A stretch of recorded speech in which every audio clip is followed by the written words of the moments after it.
Eh bien, rebonjour et bienvenue une nouvelle fois sur l'espace dédié au site mécaniqueuniverselle.net, le site qui vise à démontrer que l'humanité évolue vers son ultime perfection. L'ensemble du phénomène humain, toute l'humanité dans son ensemble, depuis qu'elle s'est séparée des autres primates, se dirige vers un état de perfection. On y travaille de façon inconsciente, on ne sait pas ce qu'on fait, l'humanité n'est pas consciente de ce qu'elle réalise, mais pourtant c'est ce qu'elle réalise. C'est le sujet de ma réflexion et de tout mon travail. Ce travail, il est sur Internet depuis la fin de 1999, depuis les années 2000, quoi. Et donc j'essaie de démontrer cette mécanique euh, à sur mon site qui s'appelle justement mécaniqueuniverselle.net, j'essaye de démontrer que cette mécanique est irrépressible, que c'est le chemin tout tracé de l'humanité, atteindre cet état de perfection. Alors il faudra encore quelques siècles d'évolution, mais nous avons fait la plus grande partie du chemin entre le moment où nous nous sommes séparés des autres primates et aujourd'hui on voit le chemin qui a été parcouru par nos ancêtres. Hein. Et c'est l'ensemble humain, c'est pas un groupe humain qui atteindrait cette perfection pendant que les autres restent à la porte du château. Non, c'est l'ensemble humain qui parviendra à cet état. Et donc progressivement, on va fusionner, on va devenir une humanité, on va faire passer nos appartenances particulières, on va les hisser au niveau de l'appartenance universelle. On est en train de commencer à le faire, c'est pas très visible, mais on commence, on voit déjà que la mentalité humaine commence à penser le monde en tant que village planétaire, en tant qu'humanité totale.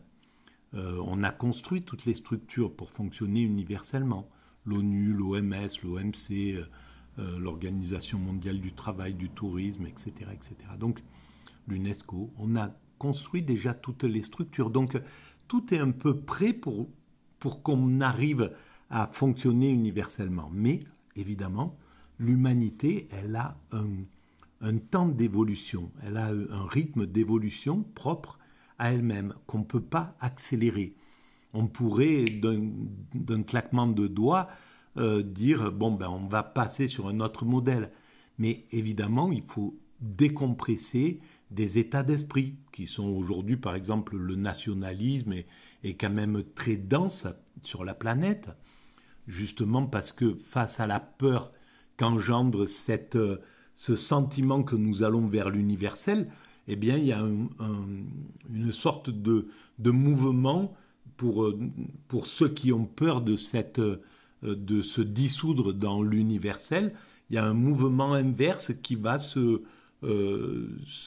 développer pour essayer de compenser, pour essayer de ralentir cette évolution irréversible.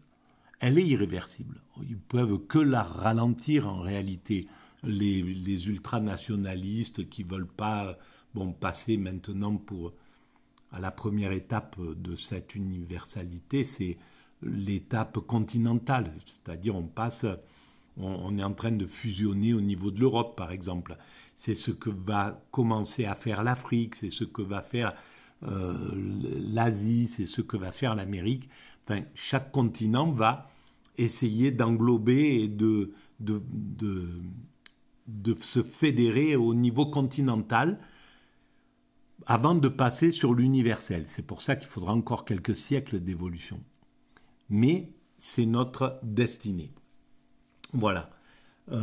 Alors, pour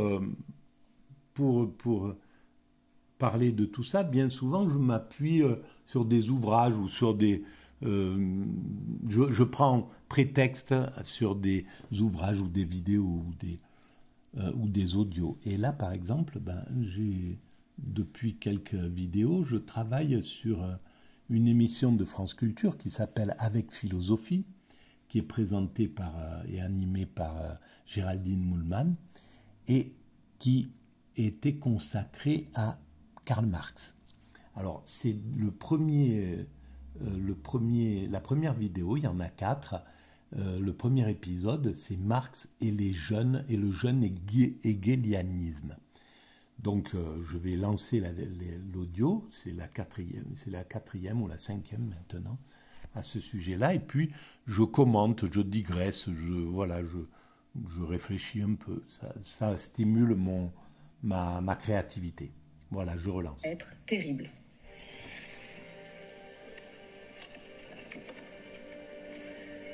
Pour s'approprier du bois vert, il faut l'arracher violemment de son support organique. Voilà, alors, c'est Marx, donc je resitue, Marx était révolté par le fait qu'il y ait une loi qui interdise, que les riches avaient réussi à faire adopter par les chefs de gouvernement pour interdire aux pauvres d'aller chercher du bois mort dans les bois pour se chauffer l'hiver.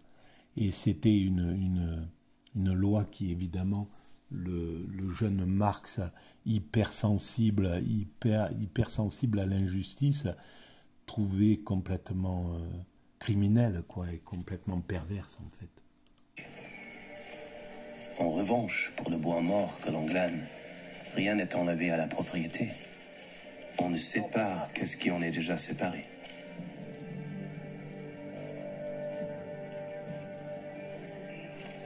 Et malgré cette différence essentielle, vous qualifiez ces deux actions de vol et vous les punissez toutes deux en tant que telles.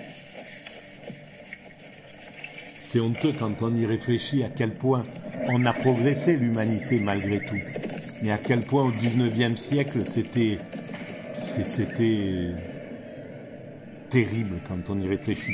Et notre siècle sera considéré, ce que nous vivons, ce qu'engendre l'oligarchie aujourd'hui dans le monde, les patronats occidentaux, ce qu'ils ont fait depuis la mondialisation, c'est-à-dire essayer d'aller retrouver les conditions de travail du XIXe siècle dans les pays où ils ont délocalisé leur industrie, au lieu de les faire progresser, de leur permettre d'acquérir les droits que nous avons gagnés de haute lutte, ça sera considéré comme des misérables, ceux qui ont laissé faire ça, les États qui ont laissé faire ça, et les patronats qui se sont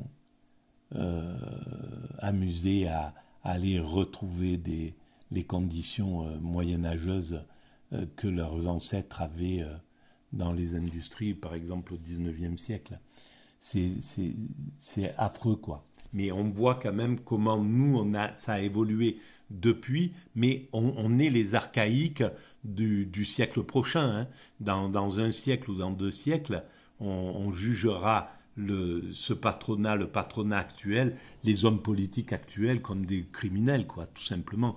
Comme on juge criminels les riches qui ont réussi à faire imposer des lois pour que les pauvres n'aillent pas glaner du bois mort dans les forêts. Quand on y réfléchit, c'est de la perversion pure.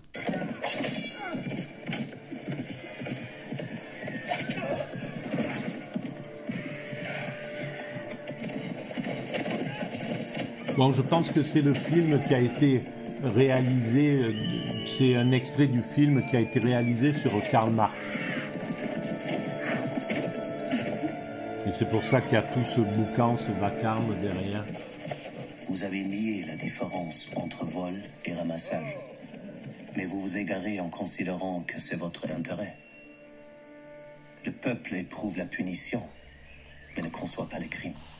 Et c'était encore un extrait du voilà, film le Jeanne peuple Marc de Raoul Peck éprouve qui montre Raoul Peck, les paysans vraiment réprimés très durement pour cause de ramassage de bois mort pour se chauffer. Pourquoi ce texte de Marx indigné, ce texte de l'automne 1842 est très important concernant l'évolution de Marx en cours à propos de l'État? parce que c'est plus que de l'indignation, c'est hallucinant, quoi, de pouvoir admettre ça. Quand on y réfléchit, c'est vraiment l'envie de ne pas donner le moindre plaisir au peuple, de peur que ça diminue le plaisir des riches, quoi. De peur que les riches perdent du plaisir, ils enlèvent le plaisir, le plus de plaisir possible au peuple. C'est d'une pathologie hallucinante. Et c'est pas encore compris comme une pathologie. Moi, je l'écris depuis longtemps, que c'est une pathologie, que c'est un problème pathologique qui conduit les riches à maltraiter les pauvres, en fait, alors qu'ils ont les moyens de les rendre heureux, si vous voulez. Donc, c'est vraiment un problème pathologique. Mais, pour l'instant, ça ne l'est pas encore. Ben voilà, c'est l'intérêt de toutes les philosophies atypiques, et comme celle de Marx, d'ailleurs, voilà, qui peut aller détecter des choses que le temps n'a pas encore détectées, mais qui deviendront complètement classiques.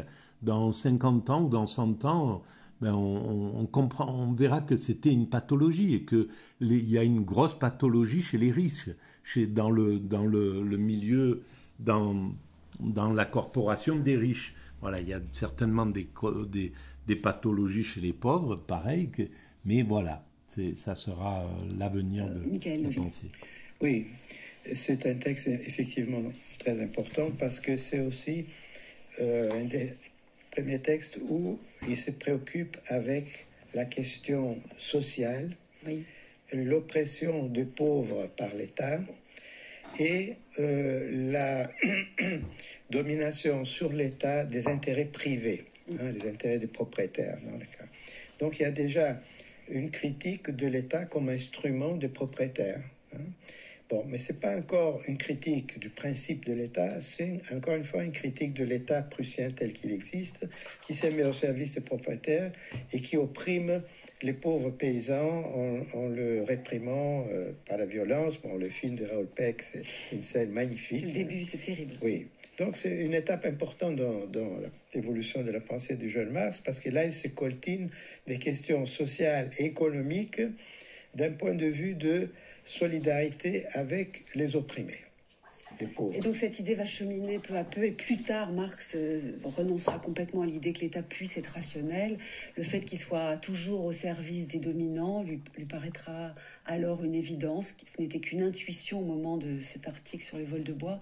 Ça va cheminer en lui, Michael Levy, cette idée. Oui. Voilà, alors que ça soit vraiment comme ça, évidemment, et donc ça a permis à Marx de comprendre que l'État était au service des puissants, était au service, et que c'était ça qu'il fallait travailler, c'était sur ça qu'il fallait travailler. Et évidemment, le patronat, les riches, les puissants se sont acharnés à démolir l'image du communisme, qui voulait justement bouleverser ça, du marxisme. Et malheureusement, les marxistes en Russie et ailleurs, quand ils ont installé le communisme, ils n'ont pas compris l'intérêt qu'il y avait universel. Ils se sont comportés comme des criminels et ils l'ont pas appliqué comme ils auraient dû, et pour le bonheur du peuple, quoi. Bien que sur certains plans ils aient fait le bonheur du peuple, mais en les privant de liberté, en les privant de spiritualité, ils ont enlevé du bonheur au peuple, alors que c'était une alternative incroyable.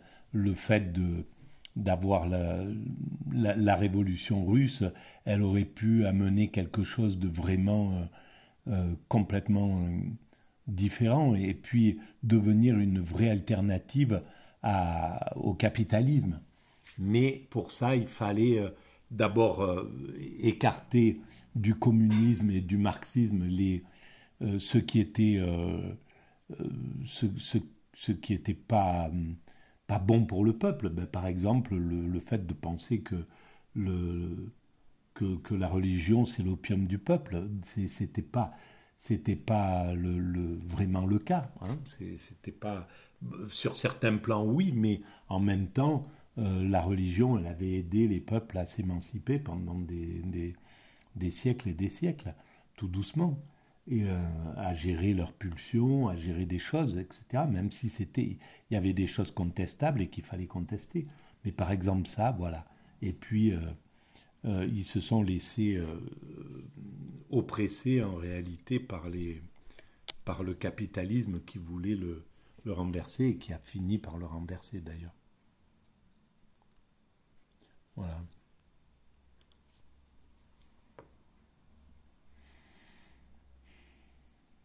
Et bon, quelques mois après, en 1843, il va rédiger ce texte extraordinaire qui est la critique de la philosophie de l'État Hegel, un manuscrit qui ne va être publié que beaucoup plus tard, un texte remarquable qui, au fond, est une critique radicale du principe même de l'État. C'est là où il y a là vraiment la rupture avec Hegel. C'est le principe même de l'État, l'illusion d'un État rationnel et la critique de l'aliénation politique de l'universalité dans l'État. C'est un texte libertaire. Hein. Voilà, donc bien sûr que il y a cette idée que l'État, quoi qu'il arrive, ataviquement va servir les puissants. C'est pas une obligation, c'est pas une fatalité, puisqu'on l'a vu par exemple un certain pays en Amérique latine où le chef de l'État qui a été élu, je me souviens plus comment il s'appelle, il vit dans sa ferme, il a fait le maximum pour son peuple. Et par exemple, je pense que c'est le cas au Bhoutan ou ailleurs, il y a la possibilité vraiment d'être central. Et d'ailleurs, je pense que c'était un peu ce qui se passait avec De Gaulle, par exemple. Les puissants l'écoutaient. C'était pas lui qui écoutait les puissants, c'était les puissants qui ils étaient dominés par le chef de l'État. C'était lui qui imposait les règles, qui disait comment ça devait se passer et qui avait une haute opinion du peuple.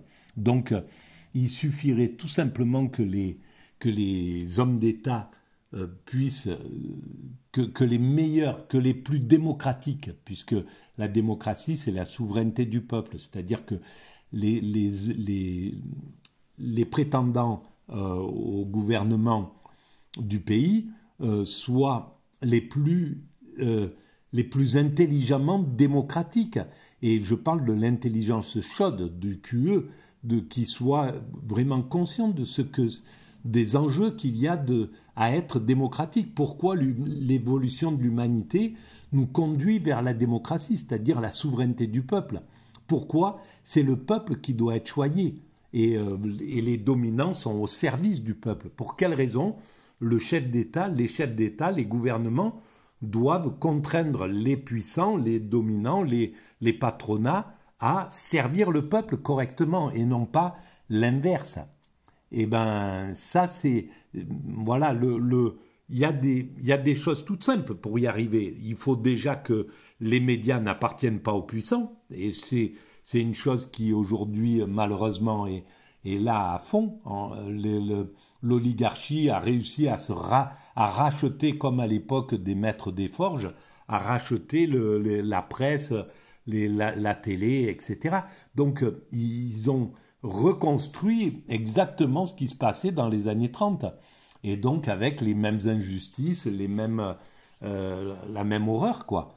Et ça, ben voilà, ça veut dire que la corporation des médias, des journalistes, qui est le quatrième pouvoir, soit complètement indépendant des pouvoirs et des puissants. Et qu'ils appartiennent au peuple, tout simplement. Mais pas forcément qu'ils défendent que les intérêts du peuple, mais qu'ils fassent qu'ils soient un intermédiaire très juste entre les deux. Voilà. Et donc, voilà la solution qu'il y aurait à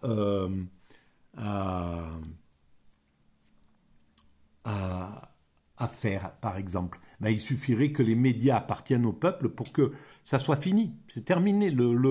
Les dominants ne peuvent plus imposer quoi que ce soit aux politiques.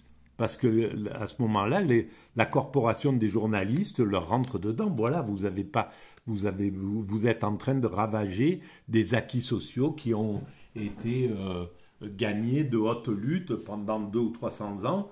Donc vous n'avez pas le droit d'y toucher à ces acquis sociaux. Et pourtant, c'est ce qu'ils font depuis 30 ans. Ils les vendangent les uns derrière les autres. Vous n'avez pas le droit d'aller abuser des peuples en Inde, des ouvriers, de les utiliser comme de la main-d'œuvre esclavagiste. Vous n'avez pas le droit de faire ça. Donc, soit si vous délocalisez, ok, mais si vous allez dans un pays, vous amenez avec vous les lois occidentales, les lois qui ont été gagnées par l'Occident. Voilà, et comme ça fait monter l'humanité, ça équilibre l'humanité. Voilà, par exemple, il suffirait de ces petites choses comme ça, et pour qu'un gouvernement ne puisse pas... Et par exemple, si avec des médias totalement libres, eh bien, le peuple pourrait jouer vraiment son rôle de pression. Il pourrait avec le boycott, le peuple a un outil mais inouï. Voilà, s'il sait que telle entreprise abuse ses ouvriers ou quoi que ce soit, les médias, s'ils n'appartenaient pas à l'oligarchie, s'ils étaient justes, si on avait des médias véritablement justes et éthiques, eh bien, il les mettrait en lumière, ces entreprises qui font des choses négatives, et le peuple, il prendrait ses responsabilités en disant on n'achète plus ces produits, puis c'est tout, tant qu'on n'a pas la certitude qu'il a complètement rectifié. Donc on a des moyens inouïs qui peuvent être là. C'est simplement parce que les dominants se sont organisés à faire taire à être dans un système pyramidal. La pyramide de Ponzi, ils l'interdisent pour le peuple, mais eux, ils l'ont construit exactement comme ça. Donc, ils détiennent les médias ne peuvent plus critiquer les dominants, et les dominants font ce qu'ils veulent. Ils pillent les acquis sociaux, ils se comportent mal, ils remettent de l'esclavage là où ils peuvent, etc. Ils relancent des guerres, ils font ce qu'ils veulent, et on ne peut rien dire. Voilà. Bon, on va arrêter là pour cette vidéo. Et puis, je vous dis merci de votre écoute. Et si vous pensez que ces idées atypiques ont un peu d'intérêt, vous pouvez mettre des pouces, vous pouvez vous abonner, vous pouvez envoyer le lien à vos amis, vous pouvez laisser des commentaires, vous pouvez aller visiter le site où j'ai écrit tout ça, donc mécaniqueuniverselle.net. Et voilà, tout ça, ça augmente la visibilité de l'espace. Merci à vous, et puis je vous dis à très bientôt.